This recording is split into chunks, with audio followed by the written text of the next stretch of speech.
who died to save Rudeus, but unlike what was shown in the anime, it wasn't really Rudel's fault as many are assuming. It was a death caused by various factors that were happening in that situation. At the same time, Rudel is now broken, living in autopilot mode and unable to think straight, and everything would only get much worse when his mother woke up, just to show that the problems are far from over. A lot was cut from this Mushoku episode, and I'm going to tell you about it. But before that, subscribe to the channel to support my work and hit the like to support the video. Starting with the preparation for the final room, Rudeus here will take some reeling scrolls from Roxy, knowing that the reeling magic isn't something he can perform without incantations to prevent a situation like the one where his throat and lungs were crushed. The scrolls would be necessary for that. Additionally, Elenalize would give some of her magic crystals to Rudeus and Roxy in case one of them runs out of magic, to replenish without delays. Elenalize did this because it's very common for mages to run out of mana while exploring labyrinths. In such situations, the group would typically retreat to rest. That's also why they eliminate all the enemies that get in their way, so they can retreat when necessary. However, when fighting guardians, there are moments when you can't run, and there have been cases of being locked in an arena, so it's necessary to prepare for that as well. When they entered the room, there was a small detail emphasizing Rudeus' surprise and confusion at the situation with his mother. Rudeus, who had already prepared for various life and death scenarios involving Zenith, did not expect to find her inside a magic crystal. Awakening for his stupor after Paul's reckless charge, Rudeus wielded a stone cannon, its power acting to when he obliterated Body's god body, aiming to bring down the Hydra with a single strike.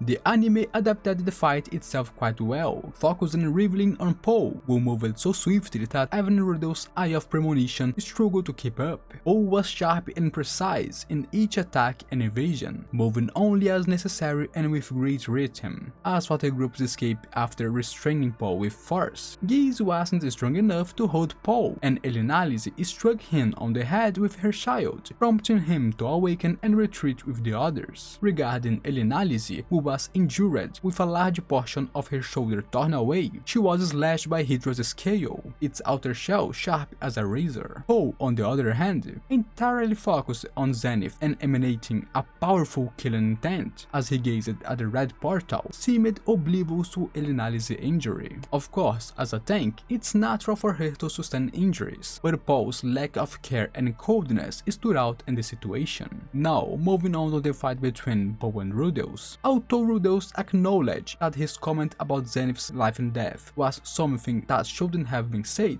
after Paul's challenge, Rudeus would confront him as well. He asked if Paul preferred him to panic too, questioning how losing composure could help anything, which only further irritated Paul. While Rudeus himself recognized that he was being overly cold at this moment, not behaving like someone who had found his mother after 6 years of disappearance. But according to Rudeus, he hadn't had much contact with Zenith since his childhood. He doesn't have a strong feeling that she is his mother, she is more like someone who lived with him. After all, he hasn't seen her in almost 10 years. Now, skipping ahead to the group meeting, when they discuss the Hydra, it's obvious that it's a type of dragon, but it's a solitary species. They inhabit some parts of the demon continent, and there are 3 confirmed varieties of them, chose with white, grey and golden scales, with Rudeus never having heard of a green one. The manted Hydra is a special species, last sighted during the Second Great Human-Demon War, and they were annihilated when the continent was divided. Therefore, this is one of, if not the only one left in this world. With the meeting heading in a positive direction as they exchange information, Rudeus felt that their best course of action would be to return to the town and prepare better, but Paul wouldn't allow it. If Rudeus suggested a retreat, he might even face the beast alone, so the only option here was to move forward. After all, even if they retreat, they don't have the certain that they will find specific items to deal with the Hydra. Moving on to the battle against the Hydra and the beginning of the end, Paul started by running ahead of the others others, while Giz remained at the back of the hall alone, as he was useless in battle. His role was to escape and inform the others of what would happen if the group failed and were wiped out. After the failed attempt to burn Hydra's head from a distance, realizing he needed to launch closer to the beast, Rudeus became nervous, his heart pounding fast. You see, he is trained and experienced, but not adept at close combat. After all of Rudeus' memories of close distance combat are marked by defeat. Whether it was Paul, Ghislaine, Ares, Reject, or even Barigadi, he never came closer to seriously defeating any of them in a battle. Furthermore, the few fights that he did win were thanks to his Eye of Premonition. That's why Rudeus was nervous here, but he knew he wasn't alone. Paul, Elinalise, and Roxy were by his side, and although he didn't know Talhand's full strength, he knew he was formidable. During the battle, Rudeus noticed a pattern of the Hydra only using 3 of its rats at the same time, never more than 4, possibly due to its capacity limit, or to prevent interference among the heads. With this in mind, the group continued to advance and cut off heads, everyone actively focused on protecting Rudeus, even at the cost of sustaining injuries. However, it was yielding results, with the heads not regrowing. And there we have something implied in the anime but explained in the light novel. The Hydra changed its patterns several times, always when 3 heads were burned. After saving Talhand, there were 3 heads left, and that's when the Hydra's movement patterns would change again. This is partly why, even as Rudeus got used to battle, there was moments when he and the others were surprised or confused when the movement patterns shifted. So, when only 1 head remained, that's when it would happen. Rudeus was cauterizing the last stump, burning it, when the Hydra started moving strangely. Rudeus' Eye of Premonition alerted him, but he didn't understand the movement, mainly because of the size of the beast in front of him. Therefore, Paul would pull him aside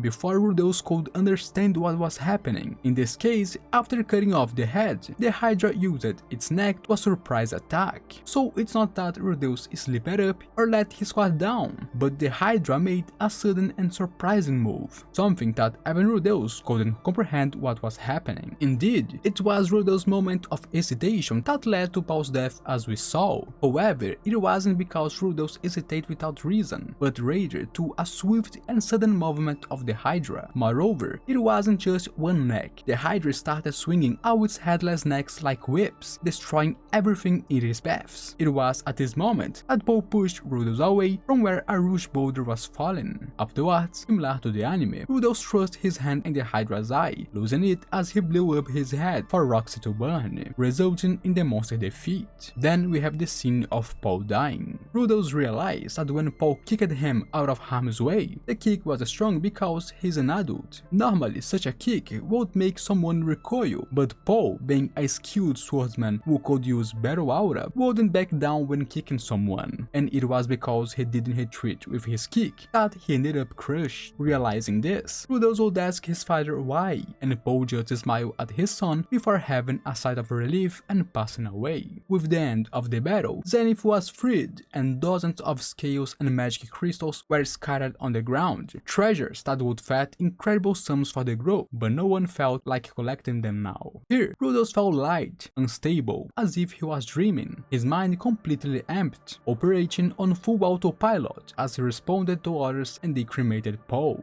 Rudeus wanted to take him home, at least let Zenith see him for the funeral, but it was best to cremate him here, burning until there were only ashes and crushing the bones. Rudeus conjured an earthen jar and placed them inside. Alongside the ashes, Paul's breastplate, the magical short sword, and his favorite heavy sword were all that remained. Returning to base, Rudeus wasn't very useful, managing to use his magic but feeling unstable, sometimes needing Rox's help to avoid falling on the ground or into a trap. But no one complained, and in 3 days they would leave the labyrinth and get back to the base. At night, Rudeus had a dream, a memory from his past life, and his parents' house, with both of them talking about him. Thinking about them, Rudeus realized he never found out the reason for his parents' death. Although, considering they passed away together, it could have been an accident, an illness, or something worse. He wondered what they thought of him, if they saw him as recluse without shame, if they they would be angry or ashamed for him. At that time, his mother still visited occasionally Rudeus, while his father simply stopped talking to him. Rudeus didn't even attend their funeral, wondering what he was doing at that time. He was afraid of how people would look at him when they realized that he wasn't even trying to be sad,